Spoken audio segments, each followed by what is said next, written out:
durante a celebração da missa, temos a graça de ter o sacerdote, Padre Talisson, à disposição das confissões.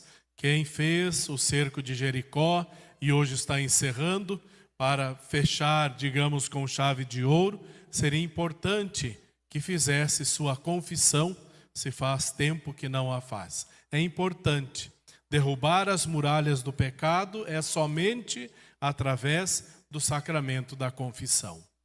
Nós temos uma graça hoje muito especial.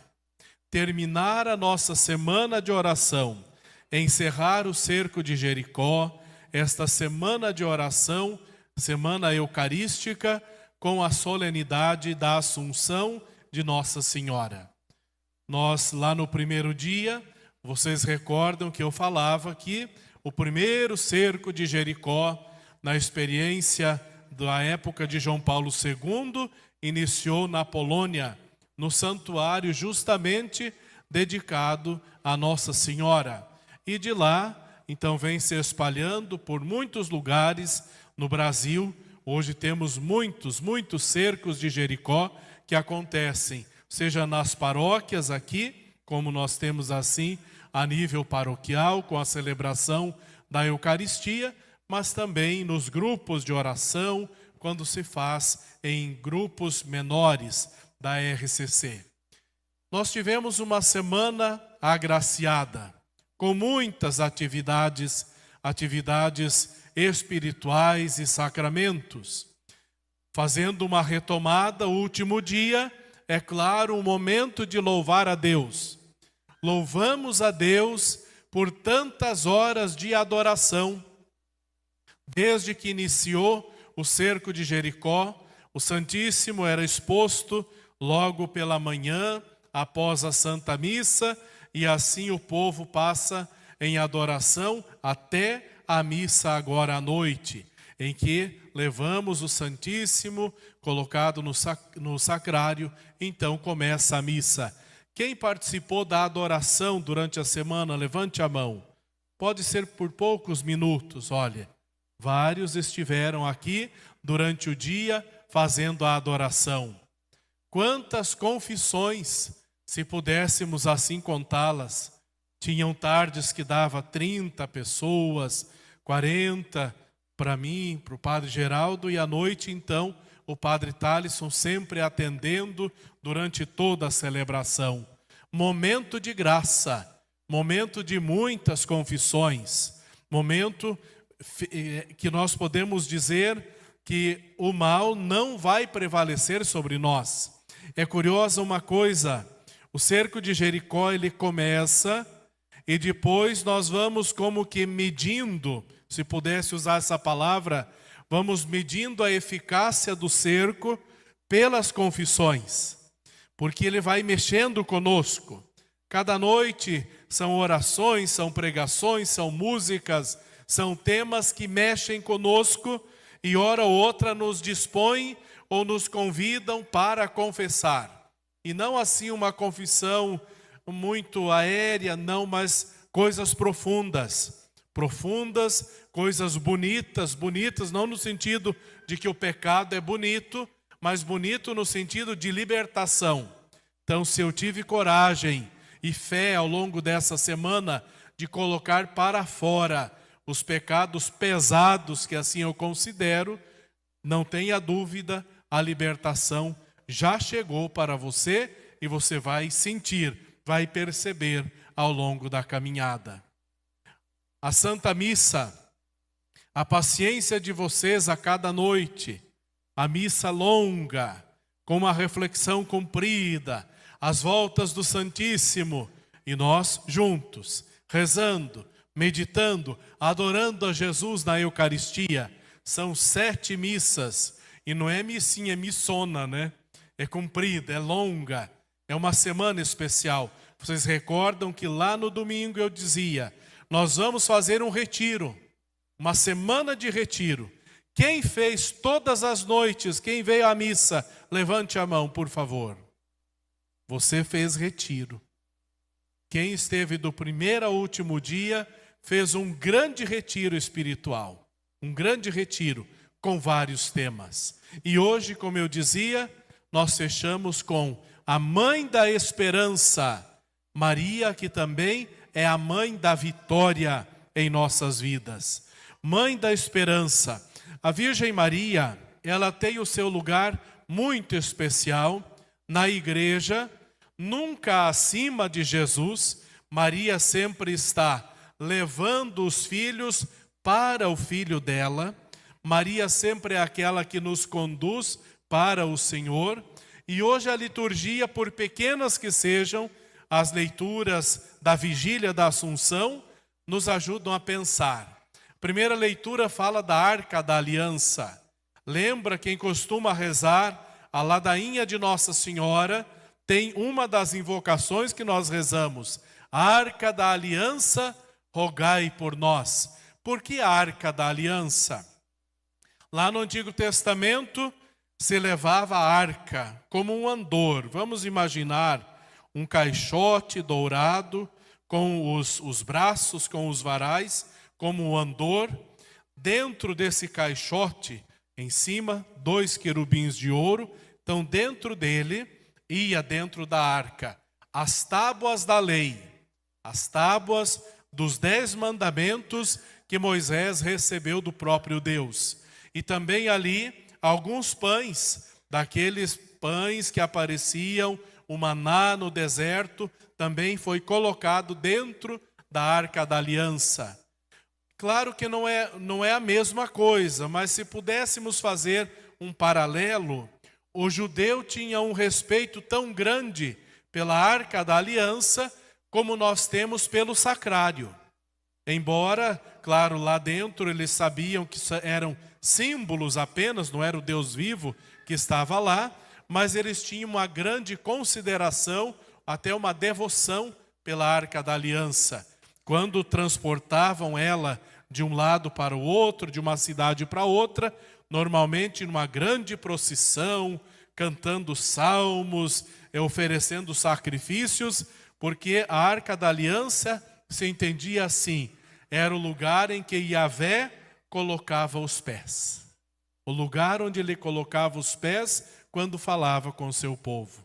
Então, Maria Santíssima, ela é chamada na teologia católica, na tradição católica, de nova Arca da Aliança. Por quê?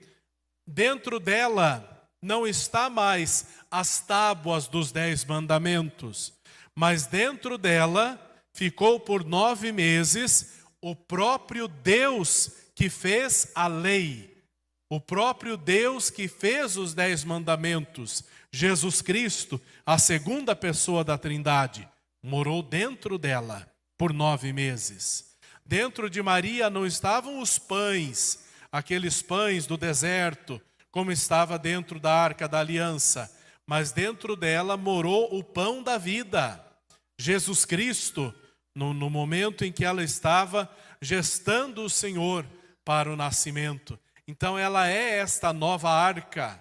Maria, ela levou dentro dela o mistério de Deus. Isso não podemos negar. Quando nós pensamos que quem deu o corpo humano a Jesus Cristo foi Maria. Foi normal a geração do Senhor. A segunda pessoa da Trindade, Jesus Cristo, encarnou-se em Nossa Senhora. Veio morar dentro dela como uma criança normal. Ora, se é uma criança normal, o sangue que corre nas veias de Jesus é o mesmo sangue que corre nas veias de Maria. Simples da gente perceber que o corpo dela deu forma a ele. Então esse é um mistério muito grande. Por isso que isso tem a ver com a Assunção. Como é que a única criatura que gerou Deus dentro de si, como é que iria ser colocada num túmulo e apodrecer? Por isso nós dizemos e acreditamos em todos os séculos da igreja que Maria foi assunta ao céu, o que nós celebramos neste final de semana, elevada ao céu em corpo e alma. Pela força dela? Não. O próprio Oremos de Amanhã diz assim: ela foi elevada ao céu em corpo e alma pela virtude divina do seu Filho Jesus. Então, sempre que olhamos para Maria, ela remete para Jesus. Sempre que procuramos a mãe, ela nos leva para o Senhor Jesus. Então, não tenhamos medo de amar Nossa Senhora. Não tenhamos medo de ser devotos dela. Maria nunca nos afasta do Senhor. Pelo contrário, ela nos aproxima dele. E mais, ou melhor, além de mãe do Senhor, ela é discípula. Hoje o evangelho pequenino que nós escutávamos, alguém elogiou Maria por ser a mãe do Senhor, e o Senhor fez um elogio diferente. Bem-aventurados aqueles que ouvem a palavra de Deus e colocam em prática. Será que Jesus estava desprezando a mãe? Não, de maneira alguma. Maria Santíssima, ela é bem-aventurada, ela é feliz, ela é santa, não somente pelo fato de ser a mãe do Salvador. Isso é graça que Deus lhe deu. Mas ela foi discípula. Diz os documentos da igreja que Maria foi peregrina na fé. Ela não é uma deusa. Então ela não sabia tudo o que iria acontecer. Ela foi aprendendo. Veja nos relatos do Evangelho de Lucas, quando o menino some e José e Maria procuram, quando encontram, ele diz a ela: escuta, por que estavam me procurando? Vocês ainda não entenderam? Eu devo cuidar das coisas do meu pai. Diz a Bíblia que Maria ficou em silêncio, meditando todos esses fatos e essas palavras em seu coração. Então Maria Santíssima, ela é discípula. Santo Agostinho, lá no passado, afirmava isto: a respeito de Deus, a graça de Deus fez dela a sua mãe. Isso é graça de Deus. Agora, o discipulado foi ação dela. Ela, mesmo sendo mãe, foi seguidora do Filho. Ela, mesmo sendo mãe, dizia Santo Agostinho, se tornou discípula. E discípula do Filho e da evangelização do Filho, até depois que ele já tinha subido ao céu. Onde estava Maria? Lá em Atos dos Apóstolos, quando acontece Pentecostes, quando vem o Espírito Santo, diz a própria Escritura nos Atos dos Apóstolos, estava ali algumas mulheres, no momento que veio o Espírito Santo, entre as quais Maria, a mãe de Jesus, estava em oração no cenáculo. Detalhe, o Filho já tinha subido ao céu, já tinha acontecido a ascensão, e ela continua acompanhando a igreja. Ela continuava com a igreja quando vem o Espírito. Então ela é discípula. Ela é discípula como eu e você. Somos chamados a caminhar com o Senhor, seguir os passos dele, aprender do Senhor. Assim é Maria. E essa discípula não tem descanso. Nos 2000 anos de igreja que nós temos, quantas vezes essa mãe e discípula de Jesus Cristo veio ao mundo? Claro, pelo poder de Jesus, porque o Senhor assim permitiu, ela veio ao mundo nas suas aparições. Temos muitas no mundo. As mais famosas, Fátima, em que ela se revela a 3 crianças e não veio trazer nada de novo. Como uma boa mãe, como uma discípula, ela veio nos chamar a atenção. Ela veio pedir conversão para nós. Ela veio pedir que intensificássemos a oração, que confessássemos mais, que fôssemos mais fiéis à Eucaristia, a Jesus na Santa Missa. Pronto, ela é discípula. Ela não vem trazer nada diferente do que a igreja já traz. Mas como mãe, quem é mãe aqui, levante a mão. Olha aí, as mães sabem muito bem do que eu vou falar. Assim é Maria, você fala uma vez para o seu filho. Ele não escutou, você fala de novo. Parece que ele não deu atenção, você fala de novo. Parece que o menino está se perdendo, você fala de novo. Assim é a mãe de Jesus. Ela não quer que a gente se perca. Ela não quer que a gente perca o céu. Então ela sempre vem insistindo. Ela vem de novo, ela vem outra vez. Aí ela veio em Lourdes, na França, mensagem de conversão, mensagem de oração. Ela veio em La Salette, na França também, de novo mensagem de conversão, pedindo que rezássemos mais, pedindo que nos convertêssemos, dizendo que, olha, eu já não estou aguentando mais segurar a mão da justiça divina, por isso, meus filhos, vocês precisam mudar, precisam converter. E ela veio para as pessoas mais simples, sempre são crianças, ou são pessoas muito simples, muito humildes. Os 3 pastorinhos de Fátima eram ignorantes, não sabiam ler nem escrever, não entendiam do que estava acontecendo no mundo naquela época, que era um tempo de guerra. Quando ela vem a Guadalupe, no México, ela aparece a um índio, Juan Diego, também trazendo uma mensagem de mãe, uma mensagem carinhosa para o povo da América Latina e para os indígenas. Essa mãe que vai para as pessoas simples. Quando ela aparece para Santa Bernadette na França, também Bernadette não sabia nem escrever. Nossa Senhora fala com ela, diz que era Imaculada Conceição. Bernadette ficou do mesmo tamanho. Foi perguntar para o padre: padre, o que é Imaculada Conceição? Ela não sabia nem com quem ela estava falando direito, para dizer das pessoas mais simples, às quais vai a mãe de Jesus. Essa aparição que há tantos anos aí continua na igreja Medjugorje, os bispos estudam, o Papa pede que vão para lá pessoas para entender o que acontece, também pessoas simples daquela região, e sempre aquela oração constante, o rosário, o terço, a confissão, a Santa Missa. Maria não traz nada de novo, Maria traz aquilo que nós deveríamos ter como uma novidade sempre, que é agradar o seu Filho Jesus. Essa é Maria. Essa é Nossa Senhora que nos concede a graça de nos aproximar dela, para que ela nos leve ao Senhor. Maria Santíssima, ela é muito, como poderia dizer, ela é muito grande no seu mistério, mas ela se faz muito simples.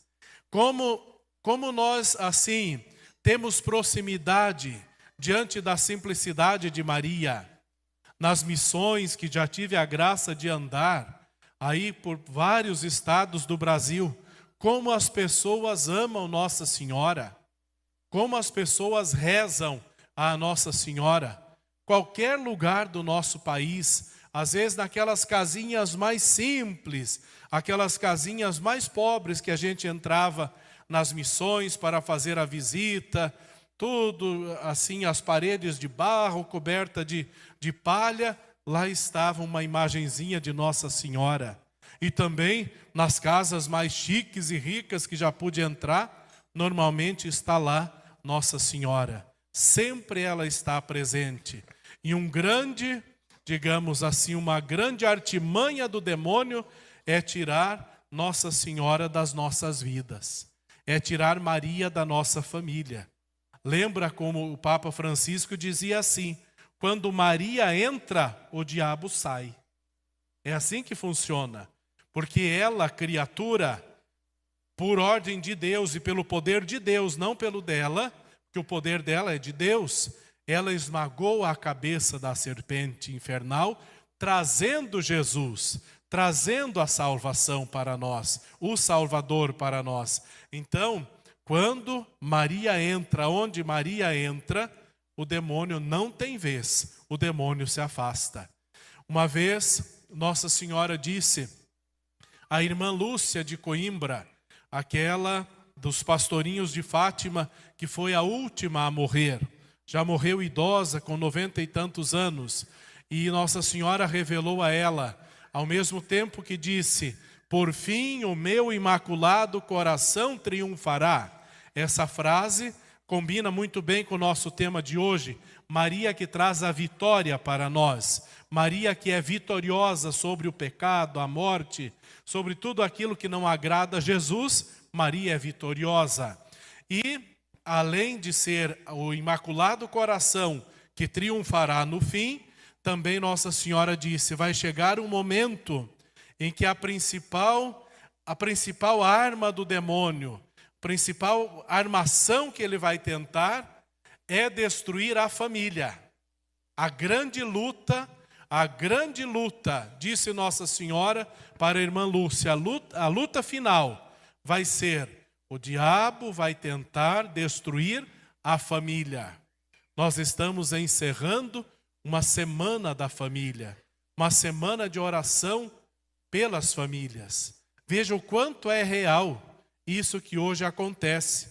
Quantas coisas no mundo em que estamos vivendo, muitas coisas boas, tecnologias, coisas positivas, avanços, mas ao lado de tantas coisas boas, tanta destruição das famílias, como se hoje ser família não tivesse mais valor.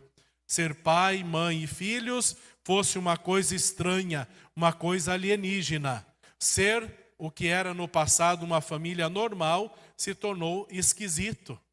Aos poucos parece que está se tornando esquisito ser uma família normal. Então, cuide com isso. Ela já falou. A principal, a última batalha é contra a família. Então não permita que o mal destrua a sua família. E o remédio você tem, e eu também. É a nossa oração, como eu falava algumas noites aí atrás. Nossa Senhora, ela é muito terna, ela é muito carinhosa. Eu tenho assim na vida uma grande devoção por Maria. Desde criança nós éramos ensinados a rezar o terço a Nossa Senhora, e eu tenho uma graça assim na minha vida com relação ao terço. Eu aprendi a rezar o terço, eu tinha 8 anos. Aprendi a rezar, ainda com um pouco de dificuldade. Hoje eu tenho 45 anos. Eu não tenho receio nenhum de dizer isso não é glória da minha parte.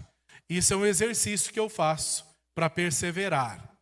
De lá até hoje, eu não fiquei nem um dia sem rezar o terço de Nossa Senhora. Nem um dia. Dos meus 8 anos, até a minha família achava estranho, acho que esse menino, ficar rezando terço, isso é coisa de velho, né? Assim, nós achamos, rezar terço é coisa de gente velha. Pois eu lembro, com meus 9, 10 anos, sempre tive assim o gosto de decorar os mistérios de lá até hoje. Não teve um dia que eu me lembre que eu não rezei o terço de Nossa Senhora em todos esses anos. O que isso me ajuda? O que faz diferença? Me dá a graça de perseverar. Eu penso que, isso estou falando, entendendo um pouco do que eu entendo do meu interior. Se não fosse ela, se não fosse a intercessão dela, se não fosse o Rosário de Maria, eu já teria feito muita besteira na vida. Já fiz, mas com ela segura as pontas e diz, não, você é meu filho, não permito, não vou deixar. Lembro na Amazônia, meu primeiro ano de sacerdote, fui para uma comunidade assim distante, lá nossa viagem era pela canoa, então fui longe, e para celebrar uma noite de Nossa Senhora Aparecida.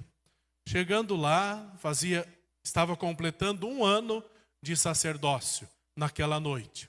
Então o pessoal estava lá reunido para a festa, alguns indígenas, outros ribeirinhos e tudo mais, e celebrei a missa à noite. Aquele calor danado, sabe aquela mosquiteira que vem assim na luz e cai dentro do cálice. Foi assim um ano de padre bem conturbado, né? Aquela celebração.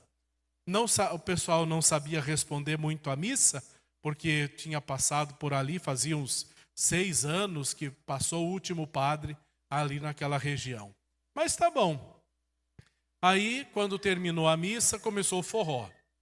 Aí eles dançam a noite inteira. É bem divertido. Eu pensei, como é que eu vou fazer? Ele disse, escuta, onde é que eu posso dormir? Ah, pode ir no barco, um barco grande, lá na margem do rio, que amanhã cedo ele viaja de volta para a paróquia. Tá, fui lá no barco, numa rede, e comendo sorto forró. Comendo sorto, forró a noite inteira. Mas não era só o forró que comia sorto. Tinha uma coisa engraçada. Eu ali da rede onde eu estava, eu ficava olhando.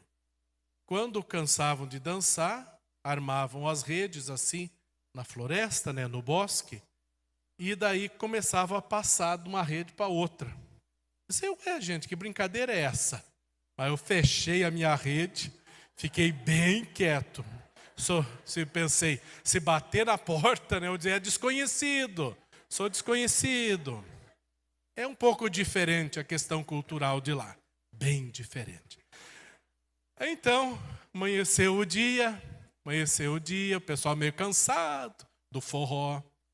Aí pensei, né, vamos viajar. E começou a viagem. E a coisa foi. Uma fome, um calor, um negócio. Pensava e eu olhava no relógio. Isso nós saímos 7 da manhã. Iria chegar acho que 4 ou 5 da tarde o barco lá para onde eu ia, na cidade. E aquela coisa. E eu ousei brincar com Nossa Senhora. Eu sentado na rede, fiz as orações, rezei o terço e disse, nossa, olha Maria, seria tão bom, diz que a senhora é mãe, né, e tudo, e nós sacerdotes somos os filhos prediletos, e não sei o quê, mas imagina se tivesse agora um pedaço de bolo de fubá, que nem aquele que a minha mãe fazia. Nossa, eu não ia querer mais nada, eu aguentava até 5 da tarde a viagem. E deitei na rede. Nisso chegou uma indiazinha e disse assim, padre, sim, está com fome? Disse, muita. Daí, o senhor quer comer? Quero. Eu perguntei, mas o que tem? Ela disse, tem bolo de fubá. Eita, Nossa Senhora. Né? A menina me trouxe mais um baguado, um pedaço. Como diz no sul, né? Um baguado, um pedaço. Comi, interessante, nunca esqueci do bolo de fubá de Nossa Senhora. Coisas tão simples, tão pequenas. Como é que Maria é tão carinhosa? Eu fico às vezes, como é que dizem em Goiás, fica encabulado, né? Lá no Paraná, eu fico meio sem jeito, né? Às vezes eu fico meio sem jeito com Nossa Senhora. Como é que ela gosta tanto de mim e eu sou tão esquisito, tão pecador, tenho minhas esquisitices, meus erros, e como é que ela gosta tanto de mim? Então, leve para você. Se eu perguntasse aqui, quantos testemunhos você tem sobre a mãe de Jesus, a gente amanhecia contando, é verdade ou não é? Amanheceríamos contando. Essa é uma coisinha do carinho de Nossa Senhora para a minha vida.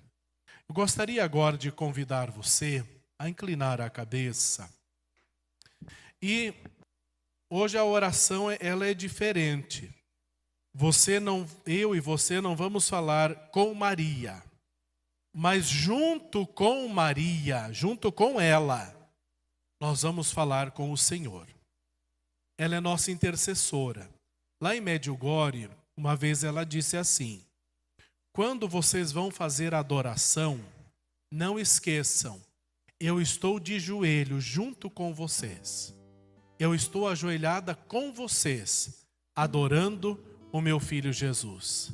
Então a Virgem Maria é a discípula realmente. Além de mãe do Senhor, é discípula. Ela nos ensina a rezar. Ela nos ensina a sermos adoradores do Senhor. Maria nos ensina a buscar o Senhor verdadeiramente. E isso ela veio chamar a atenção e vem no mundo afora, em muitas aparições. Por isso agora, diga assim no seu coração, Maria pega na minha mão e junto com a senhora, que é a minha mãe, a mãe do Senhor, eu quero clamar ao Senhor.